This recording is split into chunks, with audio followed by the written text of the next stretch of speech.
I want to cover two things with this video. I want to talk about all the programs that the sequester, the Republicans, Rand Paul, and Mitch McConnell are fucking bitch ass senators who don't give a fuck about us. You got Mitch McConnell, who's your socialism for the rich type of guy. He's the one that tries to bring the money in for the rich people, so that way the rich people and corporations get all the advantages. So he's just straight up in the class wars against the poor and working classes, and then you got Rand Paul, the anarchist, who's just against all type of government. So both of our Republican senators for Kentucky are against this sequester, and the sequester, Washington Post has posted all the effects that this sequester will have. So the sequester is going to cut funding here in the state of Kentucky for a whole slate of issues. Okay, so here's all everything that's being cut. You got teachers in schools, so teachers and school funding is going to get cut. Almost $11.8 million. So Kentucky's going to lose nearly $12 million in funding for primary and secondary education. So that's elementary, middle, high school. So basically the core, the crux of what our education system is going to lose $12 million. It puts around 160 teacher and aide jobs at risk. So 160 teachers might lose their job. 21,000 fewer students will be served. Fewer students will be served, and approximately 40 fewer schools will receive funding. In addition, Kentucky will lose approximately $7.7 million in funds for about 90 teachers, aides, and staff who help children with disabilities.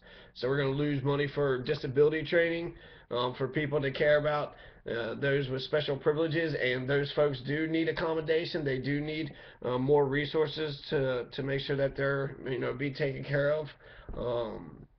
And also, not a distraction either to the other students, but making sure they're taken make sure they're taken care of, and they deserve an education just like anybody else. But when you have to decide between teaching 30 students or the disabled, you have to kind of somehow work the disabled in. Anyways, so that's $7.7 million. That's $12 million. Teachers and schools. There's work study jobs. So low income students who want to go to college can go to college by applying for a work study program. So you can get grant, which is free money, scholarship, which is free money, or you get a loan, which you'd have to pay back, or you can work. And work study program, what they'll do is if you're a part of the work study program, you'll come in and you'll work for whatever amount, and work study will pay the other half. So that helps the employer. It cuts the cost in half for the employer. So the employer could pay you $4 an hour, and then your work study would pay the other $4, and now you got yourself a job because you got an $8 an hour job. So that's work study. 1,700 fewer low-income students in Kentucky will receive aid to help them finance the cost of college, and 470 fewer students will get work study jobs to help them pay for college.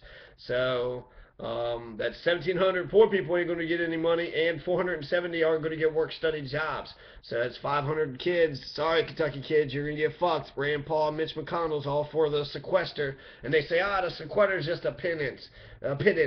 They talk about this flowery type of English, Ivy League, we're better than all you dumb hillbilly type of language. And we're also sitting there saying Ashley Judd ain't Kentucky. These motherfuckers ain't Kentucky whatsoever.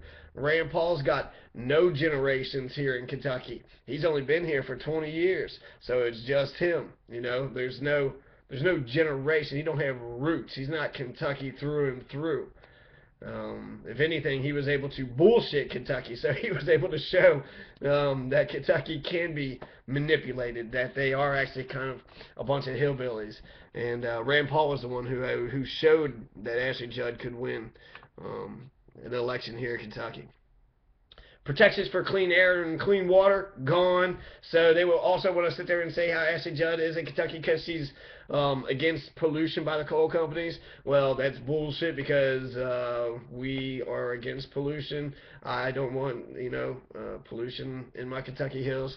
So Kentucky's going to lose $2 million for protections for clean air and clean water. Letcher County just recently, Letcher County, southeast Kentucky, they just recently sued their major coal companies there in that county, and the reason why they sued their coal companies was because they have they were polluting the water. So I've heard about orange water, green water, foamy water, just different types of water in these creeks and ponds. So when you think about mountaintop removal and coal mining, you ain't just fucking with, a bunch of mountains that has no people around it. There's people around it, and then those people are being bothered. Their well waters are being contaminated for those that even have any type of water, since most of the people in Letcher County have no running water whatsoever.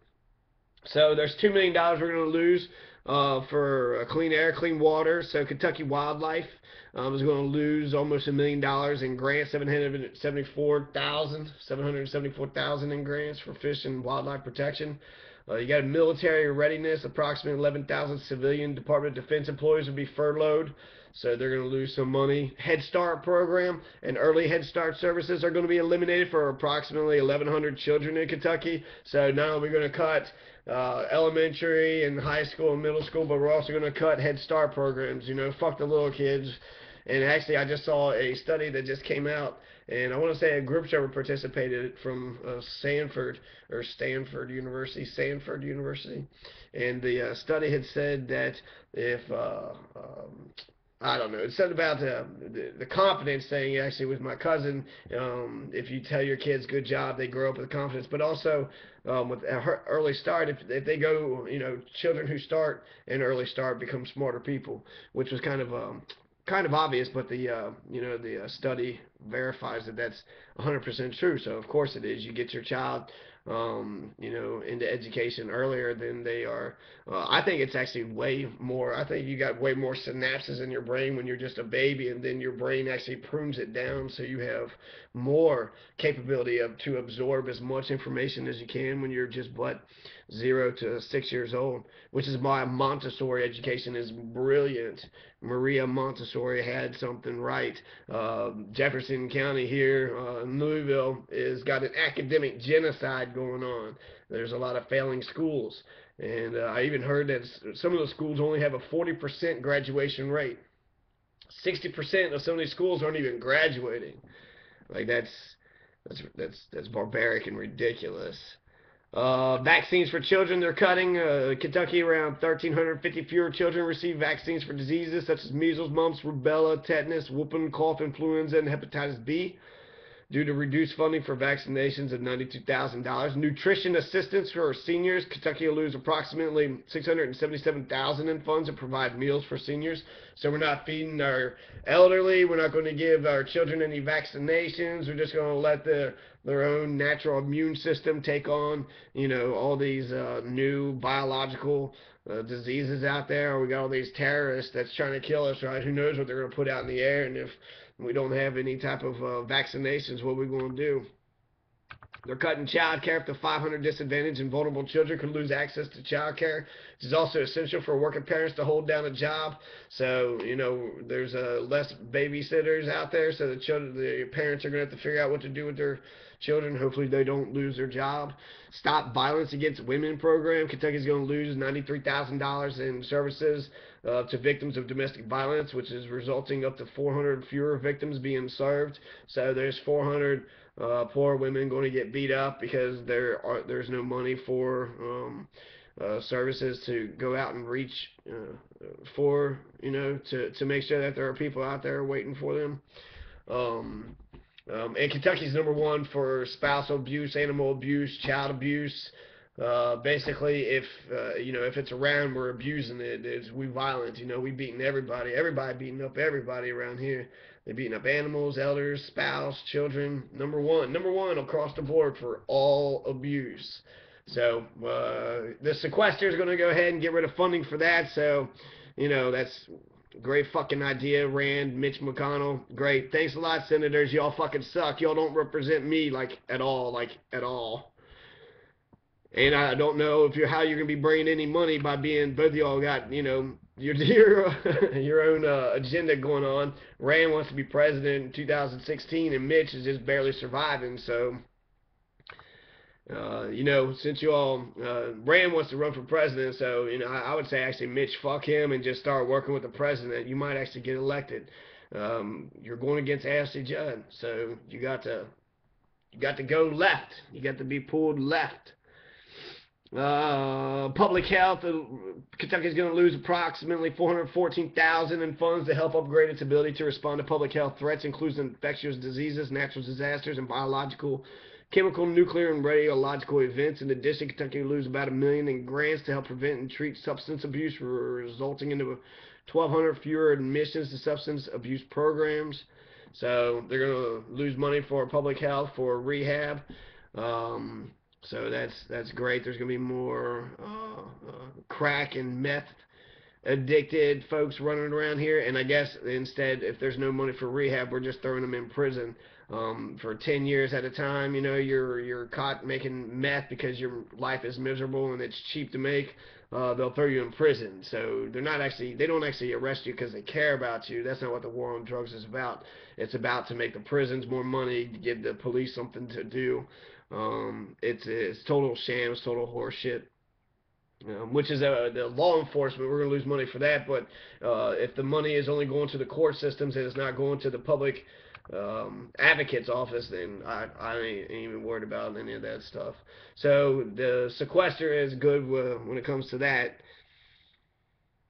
Job search assistance. So they're losing $500,000 in funding for job search assistance. So if you're looking for some job, they're cutting that. So that's all the things that the sequester is cutting. You got the vaccines for children, child care, the women's crisis, violence against women programs. You got nutrition assistance for seniors, public health. Law enforcement, Head Start, work study jobs, teachers in schools are getting cut. Protections for clean air and clean water is getting cut. So, thanks a lot, fucking Rand and Mitch McConnell, but no fucking thanks, you fucking pricks. There's another thing I want to read here. It's just it's a general history lesson, but it shows the etymology of certain words and phrases that poor people use. So, they used to use urine to tan animal skins, so families used to all pee in a pot. And then once a day it was taken and was sold to the tannery. So that's how they would be able to tan the animal skins. And if you had to do that in order to survive, you were known as piss poor. How poor are you? I'm piss poor. Our whole family's got to sell our fucking piss. That's how we get that's how we make a living. But worse, if you were even poorer than that, if you couldn't even afford to buy a pot to piss in, then that's how poor you were. You were so poor you didn't even have a pot to piss in, and that means you're the lowest of the low. So the next time you're washing your hands, you complain because the water temperature isn't just how you like it. Think about how things used to be. Here's some facts about the 1500s. Most people got married in June because they took their yearly bath in May, and they still smelled pretty good by June. However, since they were starting to smell, brides carried a bouquet of flowers to hide the body odor.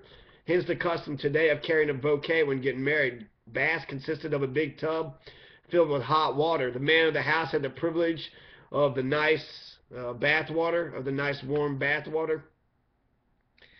And then all the other sons and men, and then the women and finally children would get to use the water. And last of all was the babies. And by the time the baby was washed, the water was so dirty you could actually lose the baby in it. So that's where the saying, don't throw the baby out with the bathwater comes from. Houses had thatched roofs, thick straw piled high with no wood underneath. It was the only place for animals to get warm. And so all the cats and other small animals, mice, bugs, lived on the roof. And when it rained, it became slippery, and sometimes the animals would slip and fall off the roof. Hence the saying, "It's raining cats and dogs." This has nothing to stop things from falling in the house. There's nothing to stop things from falling into the house. This poses a real problem in the bedroom, where bugs and other droppings can mess up your nice clean bed. Hence, a bed with big posts and a sheet hung over it afforded some protection. That's how canopy beds came into existence. The dirt, the floor was literally made of dirt. Only the wealthy had something other than dirt. So, hence the saying, you're dirt poor. How poor? I'm dirt poor. Why? Because I actually live on top of dirt. The wealthy had slate floors that get slippery in the winter when wet, so they spread thresh straw on the floor to keep their footing. As the winter wore on, they added more thresh until when they opened the door, it would all start slipping outside. A piece of wood was placed in the entranceway, hence a threshold. In the old days, they cooked in the kitchen with a big kettle that always hung over the fire. Every day when they lit and added things to the pot, they ate mostly vegetables, and they did not get much meat. They would eat the stew for dinner, leaving leftovers in the pot to get cold overnight and then start over the next day. Sometimes the stew had food in it. Been there quite a while, hence the rhyme: peas porridge hot, peas porridge cold, peas porridge in the pot 9 days old. Anyways, I'll finish that out. That's just some poem that I read. Anyways, fuck Rand Paul and Mitch McConnell for the fucking sequester. We need more stuff, not less, you assholes.